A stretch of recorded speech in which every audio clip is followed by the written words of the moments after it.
жооп кылалы. Өсүп жетилген адамда чын эле оору болбойт. Бу оору Кудай тараптан, арбай тараптан буйрулат. Кимге? Пендечилик жашоодо. Кырсык да ошол жерде буйрулат. Сиз өйдө өтүп кетсеңиз оору жок. Мына менде оору эмес. Мындай таң калам, поликлиникага баратам, анан баланча профессорго сүйлөштүм, анан заведующий, анан кадыр көңүл кылып алат да. Күлкүм келет. Ушу жакындар, туугандар, кудасы өк оорга больницага жатып калса, чакыртам кел деп. Келгенде айтам, чык больницадан мен эртелеп 5 күндө сени башкача кылып коем. Чын эле ошо больницадан чыгат, ошо иши кардын тазалап, боорун тазалап, 7-8 күндө оорусу, сахары эч кандай эчтекеси жок кылат. А эмне кылат? Больница жөн эле обезболивающий, анан анализ жөн эле мындай эле нерсе. Жок өзү, оору жок. Өлбөй калат ооруну коюңуз. Нурданып кетет да, адам нурданып кетет да. Уулангандан анан оору пайда болгонда.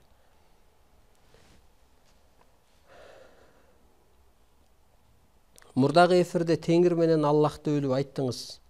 Теңирдин теңдигине ишендим. Аллах ким болуп калат? Экөөнү бир эле энергия деп ойлогом дейт. Караңызчы кандай адамдар бар. Ушунча жакшы изилденген. Мен да ойлоном, бул Аллах кандай? Аллах бир күчпү деп. Анан Аллах Теңир эмес экен деп ойлондум да. Теңир тегиз карап атат. Теңир сыпаттагы кыргыз улутуна бөлбөй атат.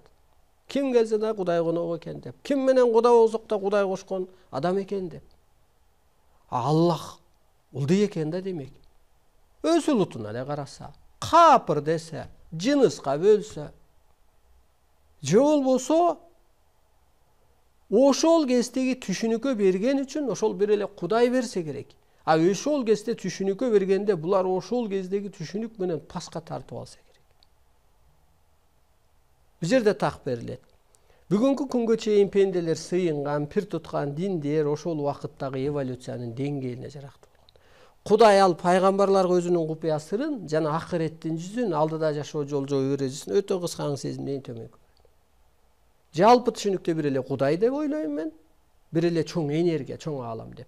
Бирок ошол кезге баягы мектепке барган кезде деле кийимиңди таза алып бар, жакшы окуу, эжең мага жамандабасын деп бир мындай түз барып түз кел, жанагы 5 убакыт намазыңды окуу, атаң эсте, жолуңан адашпа деген сыяктуу эле айтып койсо керек. А чоңойгон бала атасына күч болуп берип атпайбы керек болсо?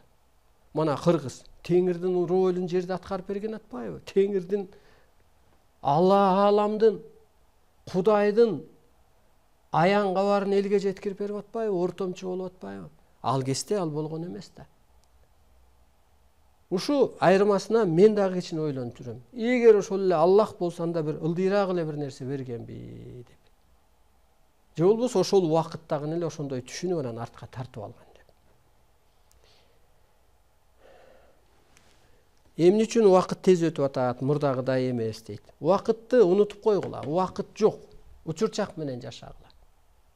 Убакыт өзү жоюлуп кетти, ошон үчүн тез өтүп атат. Учурчак менен мына керемет убакыт. Убакытты жокко чыгаргыла. Анан ошол карысыңар болсо, мындай убакытка саналган нерсе болсо, ошону жоюп салсаңар, жана кредит, эптеп ошону жаап салсаңар, мындай жаныңар тынч болот эле. Анан убакытка байланбаган өзү жакшы. Себеби ааламда убакыт жок, учурчак бар. А жерде гана убакыт бар. Азыр ааламдык түшүнүк өткөндө убакытты жоюп салыш керек. Убакыт только адамды кысып коет. Жана 5 убакыт намаз да ошол болуп атат, убакытка байлап коюп атат да. 5 болду, жат, тур, ал болду, кыйкыр, анан Асан чакыр деп элечи. Таң калам ушул. Айланайын о мусулман, микрофондон кыйкырбай эле койчу ушу центрге оролго. Оорукчан адам бар, уктап кеткен бала бар, башка улут бар. Кудай оюңду эле окуйт керек болсо ал, кыйкырбай эле, оюңду эле. Мейли күндүз кыйкыр, ушу таң кажууңду, кечкиңди өчүрүп эле койчу.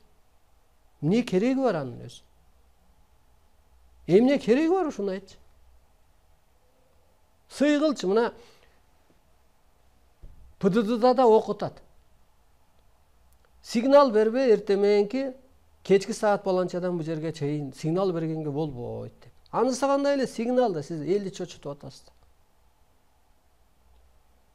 Ош коңулагында түнкү канчада Ошо Поля дегенди окуп туруп анан эл чогулуп анан өзбектер согушка чыккан. Ошону эле эл деле чочуп калды да бирагыр. Эмне зарылчылык бар? Керек болсо Кудай эмес, арбай, периште сенин сүйлөгөн сөзүң эмес, кылган ишиң эмес, жаманбы жакшыбы? Оюңду угуп турат. Кел оюң менен. Эми күндүз мейли. Мындай элге кара да.